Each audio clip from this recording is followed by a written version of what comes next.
So, ma'am, the podium is yours. Please share your experience and Thank your you so views. much, for inviting me to this forum. Aurobindo Society has been, very dear to me because I remember as a young girl, I used to go there, and at times I used to learn music there. So it's a pleasure to talk to you. First of all, I'd like to give you a little background of my life so that you know why I, speak on these topics. I am, of course, from Delhi, and I've studied in Delhi. But after that, I was married to an army officer, so I roamed around all over India with him, and gradually got into teaching. So I'm basically a nutritionist by education, but I started teaching English and gradually became an English teacher. And then as life took turns, I became a writer of English books. So I write now books on communication skills and spoken English. And then we started this school, the Icon Public School. My husband and I, we started it in 2005 as a pre-primary school, and now it is a senior secondary school. So I have gone through this journey of raising a school right from grassroots, and I understand the problems of say schools, teachers, and then for till 2019 it was a smooth ride, and then came 2020. So, this whole COVID situation, and after it, we almost treat it like something like AC and BC and AD. What was it before Christ and after Christ? Now is pre-COVID and after COVID, what life will be.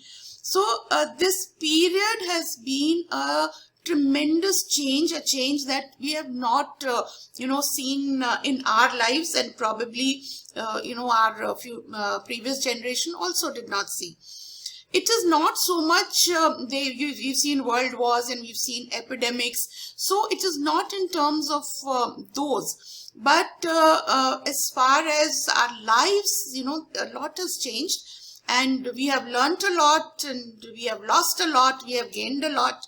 So today it's very nice that we are talking about the pre-COVID and post-COVID situation. And I would like to, talk about education sector as such, because I can relate to the education sector. What happened, and in fact, before I go ahead, I'll tell you, during this period I wrote a short book called Rising to Challenges, and that was about how we coped with COVID. It's on Amazon. If somebody cares to read it, it's like a story book, and how we as educationists we coped with this whole thing that took place. And so I'll just tell you a little, how we went about it. First of all, till about February, we were planning holidays and there was nothing. And suddenly came March, and we were hearing, things about the world, some, COVID, some virus has come, people are dying. But, when you hear these things from another country, it's not very, it's not close to you, and it's just news. And then gradually it came to India, and we thought, chala jayega. It's not like we have such a huge population and we are resistant to anything, so it won't affect us. But gradually, when March came and we were about to have our final exams, this news started coming that things may get serious. And that is the time we took it a bit seriously, and we started planning what to do in case, things come to a stand where we probably have to shut down the school. So it was in our mind, and planning started, at that time. And then the Prime Minister announced the lockdown. Now, when the Prime Minister announced the lockdown, our examinations were about to, they were midway. Some had started, some were about to start. So immediately what we did was that we got all our teachers together, and we decided on a strategy and decided to get our teachers empowered. That is, I think this comes from experience that you can overcome just anything if you plan properly. So that was, I think, the finest thing we did, because immediately the next day we started training. Now our teachers were not trained with technology also. They did not, most of them did not own laptops. So the first thing I did was to order laptops for everybody. So everybody had to buy laptops. They started their training straight away. And we had to shut down the school almost all of a sudden, and examinations were almost halted midway. Now, this month of April was very, very crucial to the school. So, when the school shut down, we announced summer holidays in April. So, when we announced summer holidays, the children did not get very upset. They were very happy, because as it is, the exams had almost finished and holiday mood, was there. So, they thought the school has shut down for holidays. So basically, of course, they were confined to the houses. But as far as the school was concerned, they were supposed to have this break in May. They had it in April. So psychologically, it didn't affect them very much. And that 1 month, teachers worked day and night. They, trained themselves, equipped themselves, lesson plans were made, they were trained how to use the screen. So this stood us in good stead, and after 1 month of closing, we opened school on, I think, 4th or 5th of May, and absolutely went into online teaching. Online is actual, face to face on the screen. I did not believe in these video systems that you make videos and send, because they are the finest videos are available in the market. Why would anybody, watch an amateurish video? The whole focus was that, this one-to-one connection should not be lost. So when people were, talking about children getting into depression, children, getting indoors, we just got them busy with online classes. 4 to 5 hours they were online with us, and it wasn't just teaching. It was indoor games, it was music, it was art, and even the teaching, since the teachers had got trained, it was gamification teaching. We were using smart classes in our school. So teachers knew how to use the smart class. We told the providers to give us, links for the phones. So the same classes which we're using in the class, in the smart class, came on the phones. So students were used to it. It was quite a smooth transition for us. But I do agree that it was absolutely, a haphazard kind of thing for the education sector. It wasn't as smooth, because schools who planned well, it was very smooth for them. But most of the schools, it was very, very difficult. So people did face a lot of problems.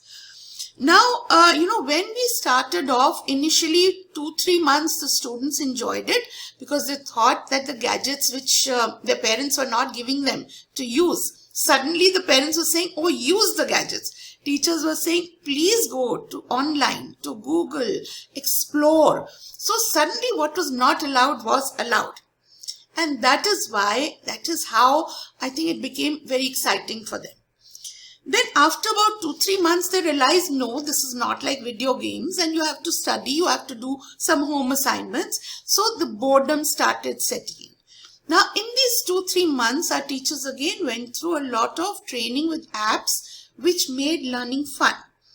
So then they were equipped now to deal with students' boredom. So we used a lot of AR, VR technology, we used gamification methods, and again made it, interesting for them. So this is how we tided over that period. Then the phase came when they got used to it, a bit of boredom, a bit of excitement, and then they realized, no, this was going to be their life, and they started getting responsible. So I have seen these shades emerging in this whole period, where, teachers were not trained, teachers became good, they became better, and now they are absolutely comfortable. Now came, when the COVID was receding and government said, okay, open schools. Similar challenge again we faced, because human beings are like that. They don't adapt to change very easily. They get comfortable in the zones they are in.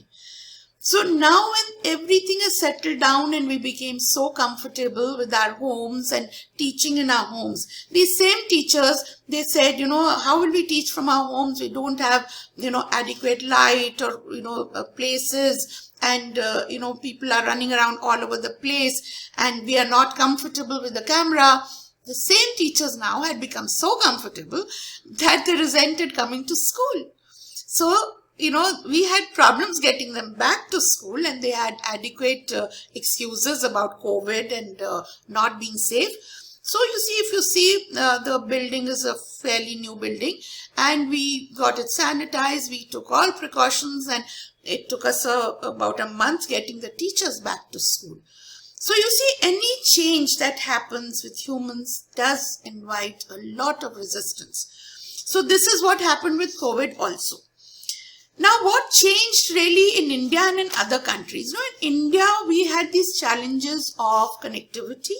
We had the challenges of gadgets. We had challenges of reach. We had challenges of teachers.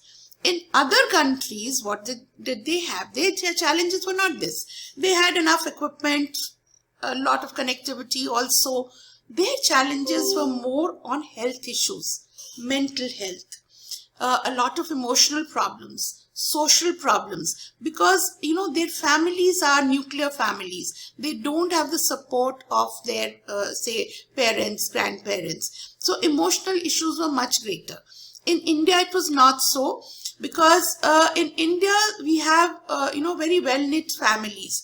So when students stayed inside the house also, they had a lot of interactions with their relatives who were staying with them, their parents, their grandparents. In fact, a lot of children told me that they had rediscovered their grandparents. They never had the time for them, and now they had rediscovered them. Some, of course, household must have had a lot of domestic problems, because you see, fathers were not used to staying at home. So suddenly they were cooped up at home. Must have been a lot of, turmoil in the families, where there were large families, smaller houses, especially in the city. So we personally, I have not really, gone through so much that I can comment. But I can imagine that big cities where smaller houses were there, they would have had a lot of problems. But again, you learn to adjust. And gradually, I think problems did reduce also. Now, what was a good thing that came out of it? Parents who did not take any interest in their children's education, because they believed that once you put the child in school, it's their problem, and they had other things to do, they suddenly started connecting with the children, their studies. They never appreciated the effort the teacher takes, because they just thought teachers paid for it and she must teach. So suddenly the teachers came into their homes. They realized what a tough job it was to look after one or two children in their homes. They realized that what kind of efforts the teachers put in with 30 children. So suddenly we had a lot of parents who became empathetic towards the teachers. I noticed the stark difference in our PTMs. Before this, one PTMs would hardly be attended. A lot of parents did not attend PTM seriously. If they did, there were a lot of cribs about this teacher didn't do this teacher said this, that. But after this shutdown, when we started having PTMs, there was so much of appreciation from the parents. There was so much empathy from them. I used to be so happy with the PTMs, because everybody praised the teachers. So that was a positive that came out of it. Teachers and parents came on one side of the table, instead of teachers being against parents and parents being against teachers. So this kind of shift occurred, which was very encouraging. Then from the health point of view, I think families realigned, and in the initial whatever emotional turmoil they must have gone through, but they realized that, family time is good time, family time, they can get close. Maybe, I don't know, but maybe the spouses also discovered, nicer things about each other because they got more time with each other. Wives used to crib, that the husbands are never at home, found them at home. And then they must have realized that maybe it's a good idea for them to go out for some time. So, these kind of shifts happen. Then depressions must have occurred in the initial stages, but they overcame that and learned to be happy with whatever they had. Some economic problems must have occurred with people, who lost their jobs and who were not being paid. They must have been very, very tough times. But then also people realize they can do with very little. Their needs are very few. Their wants are more. So they learned how to cut down on their wants and look after their needs. So overall, it was just adjustment to the period, brought in a lot of good things. Now, whenever there's an earthquake on the earth, what happens? This tectonic plates, they shift. There's a lot of upheaval, some destruction also. But when it all settles down, we rebuild. We rebuild into a more beautiful world because it's all new. So all old structures which have, demolished, we rebuild on that, make better structures. So probably this kind of change happened in society also. But there were a lot of, areas where we lost a lot. We lost people, we lost lives, we lost a lot of, wealth. But we gained a lot also. And we learned to rebuild our lives. So from that point of view, it's been a time of rebuilding, which is quite nice. New landscapes have emerged. We have seen new horizons. Now, before this, there is, all of you must be knowing, the nation was struggling over national education policy for the past 10-12 years. And it was not getting passed and then implemented. And it so coincidentally happened that during this time, the NEP was also passed. Now, when I as an educator had very little idea what the NEP was about. But now when it was passed and it came to us as a document and we saw it, it was such a revelation that whatever our, people sitting in the powerful chairs, whatever they thought, was in a time where this kind of atmosphere would have been.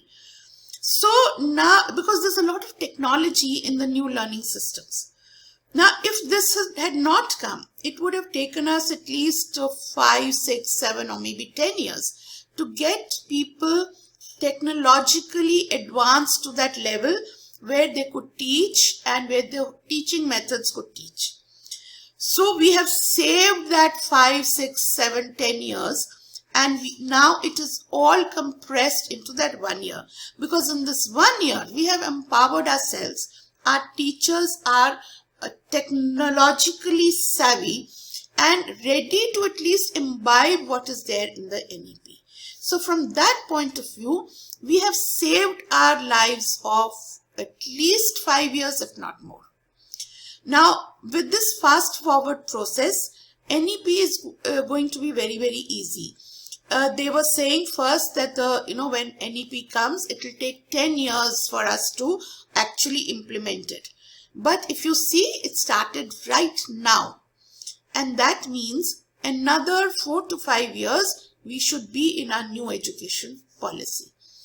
So how have we achieved that? Because, one, the mindsets have changed. Could we ever imagine that, we could hold classes like this if without the COVID coming in, without the schools shutting down, somebody had told us that you hold online classes? We would have, never even imagined or understood the concept. But since, whenever you're pushed in a corner, you do it. Now, after these online classes, we've realized that it's such a wonderful medium. Okay, it's not the same.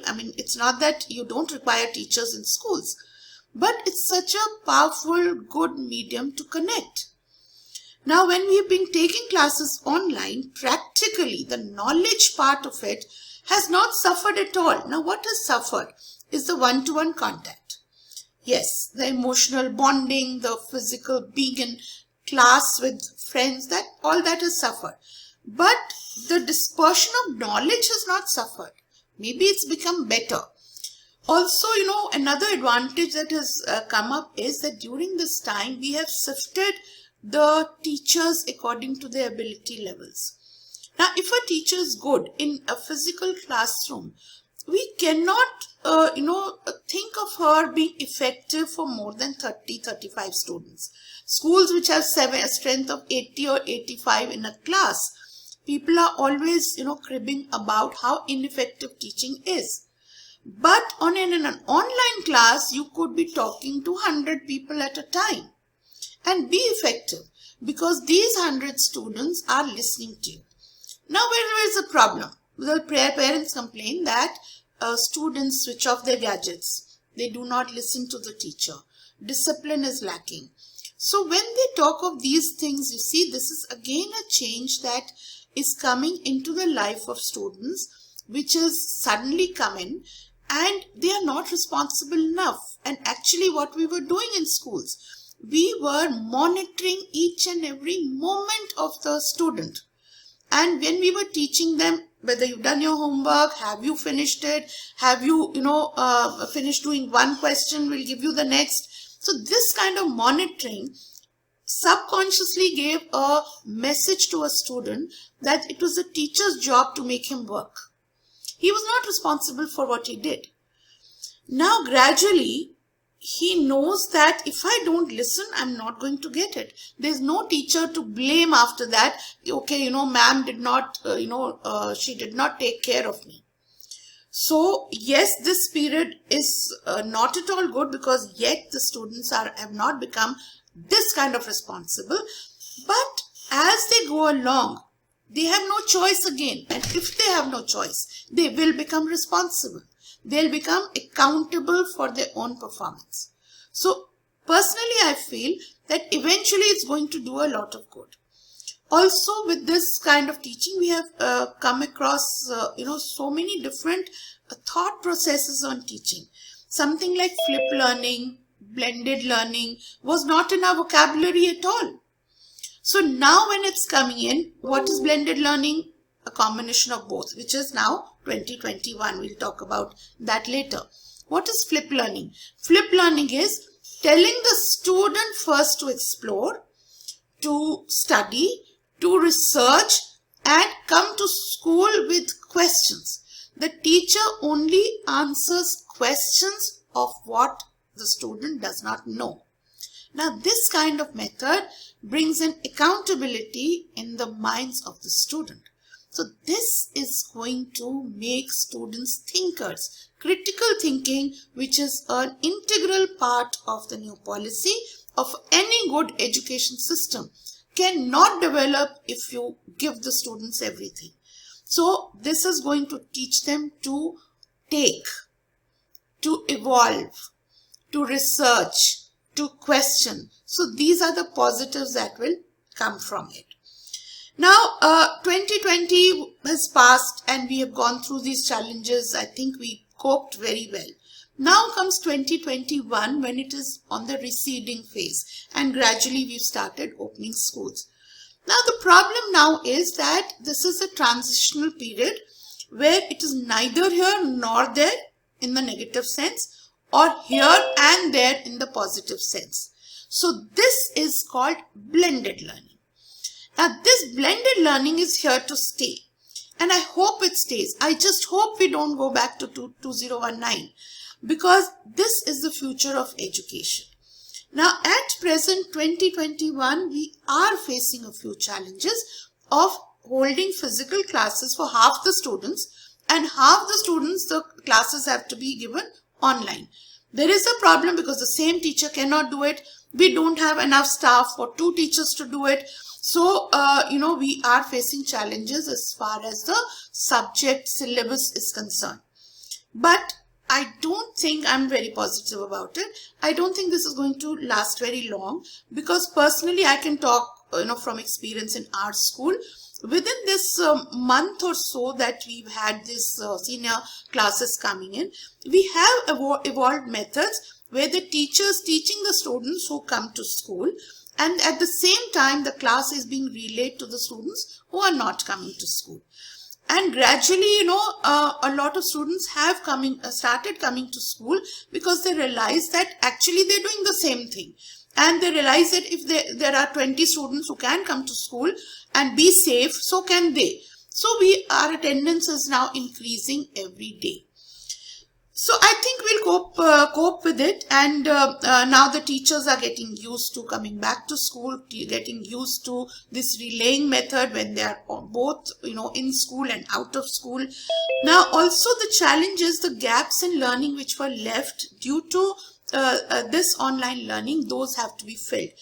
Like I told you, we completed the syllabus. There was really no gap in learning if you were willing to learn. But there are students who did not perform because they were not listening. They were switching off their gadgets. Parents could not monitor them. So these are the students who prove to be a challenge now for us, because if nobody was monitoring them, they have sort of lost out on time. Again, I do not want to make them, dependent on teachers and again, waiting to get. So we are trying our best to get them also on their feet and willing to learn. They have started coming back, on rails because our methods of teaching have evolved. Let's see. But these gaps of teaching have to be filled in during 2021. It is not because of marks or anything, but it's because the concepts, if they are not clear in a particular class, the child will have a problem in the next class. And since this particular year, we have to give them the benefit of doubt. There are going to be no failures. So all students, good, bad and very weak, are going to be promoted. Now, if a child has not learned the concepts in class 6, how he'll cope up in class 7 is going to be a big challenge. So 2021 end, I think it's going to be pretty difficult for the teachers, where they will have to cater for these students also. Now, have I gone off there? Okay. So now what I was saying was that, now that 2021, these challenges are coming up, I'm sure we will be able to, face them. Now I'll talk of the opportunities that have opened up because of this. Opportunities is, it's brought in, I think, changes that we always dreamt of, but we could not take that, bold step forward to change a full system. So COVID has helped us to do that. Also, the edutech companies, they have started innovating at such a fast pace because there's so much competition. So they are coming up with fantastic ideas. And the best is that in 2020, everything was free. It's because they all wanted to capture the market. So they gave us so many freebies, we were spoiled for choice. So, in 2020, we experimented with a lot of things. Now in 21, we know, even if they've now priced it, we know what we want and what we don't. We don't have to have these bad experiences of experimenting. So that was very good. Now the best teachers have really evolved now. And like I always say, we can take advantage of this. Now is the time we have realized that even for the rural sector, television can be such a great medium. Also, what they can do is the kind of money they spend on the infrastructure. Now, if they spend on technology, I think they can do wonders. In a lot of states, vote bank politics or whatever, they give a lot of freebies. Now, these freebies could be gadgets for children to learn.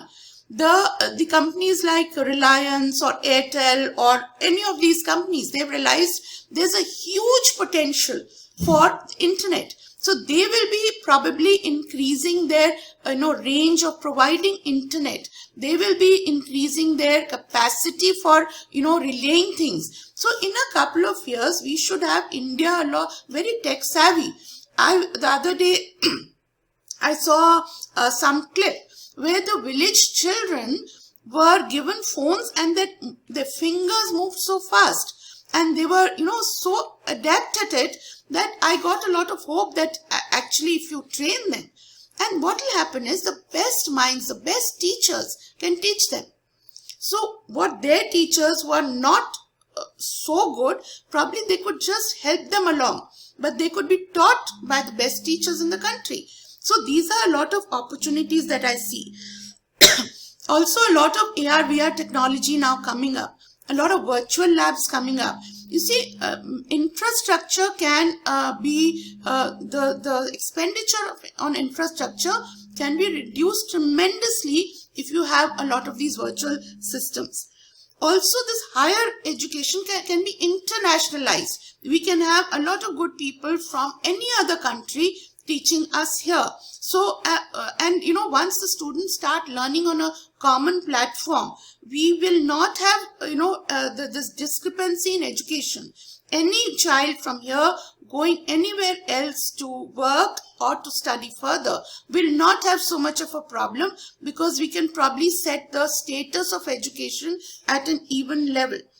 And also there is now for teachers, they are really blooming, and there's so much available to them for training. So this is a huge opportunity for the education sector. If we don't take advantage of this opportunity and we slink back into 2019, it will really be a sad day for education. See, we cannot undo the economic damage that COVID has done. We cannot undo the lives that it has taken, but we can build on it now. So from my point of view, I'm very, very optimistic about the future. And I feel that education post COVID-19 is going to see a total change, and a change for the better.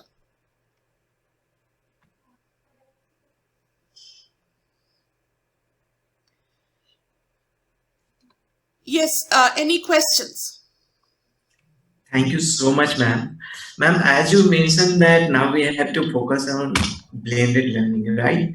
So there are some challenges, like if you talk about like blended learning, like there are like expenses of technology, technological issue, and there is some weak relationship between student and teacher also. So how do we overcome these challenges? See, blended learning, I think the challenges are already overcome as far as blended learning is concerned, because blended is what? Physical learning and, learning at home.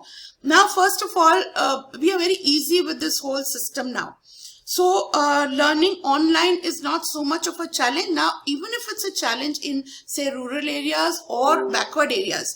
So gradually they have realized the importance of it. India is not a country where you can, treat everybody on one scale. If you think that these challenges can be overcome in both sectors equally, it cannot be. So from the urban point of view, we have overcome a lot. From the rural point of view, they have become aware.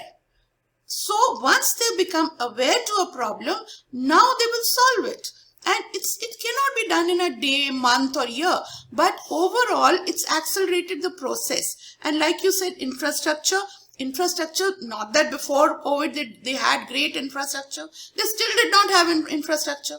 So what are we cribbing about? Now at least whatever infrastructure they have, it is supplemented by this. And technology, internet speeds, all this will come up very fast. If you see how many companies have come up with this, educational software. So why won't these companies, great companies like these internet companies, why will they not expand? They're seeing a great opportunity. I mean, if you see opportunity for them, they have to create jobs. They have to make their business. So it's not that they're doing education a favor, but to grow their own business, they will expand.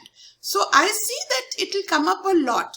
And blended learning is not, not something that is only curricular. So time-wise, you can have probably shorter school hours, and the rest of the time they can all learn together at home. And, I don't have time to explain a lot about experiential learning and flip learning. Educators would be knowing the terms, but these kind of learning systems are very exciting. It takes lesser time. It creates more knowledge, more experience. So eventually it's going to be okay. Thank you, ma'am. Thank you so much. And one more question coming in my mind, like as like head of the school, what was the biggest challenges for you when pandemic start? Like, The biggest challenge for me was really the teachers training, because once the teachers are empowered, the rest of the school carries along. But that's what I said. I'm so glad that it just took me 1 month to get them trained, because there were teachers who were not comfortable on the laptops, were not comfortable on being on camera. After all, teachers are not actresses, they are very shy. It's not easy to come in front of a camera and speak, and especially when you know that the parents are looking at you. But the speed with which they adapted made me write a book as a tribute to them, rising to challenges, where I was amazed at the kind of adapting the teachers did. very true, ma'am. Thank you so much, ma'am. Thank you so much for sharing your views and thoughts Thank in you. our Thank you for giving platform. me the Thank you. opportunity, and I Thank you, hope ma'am. it's useful.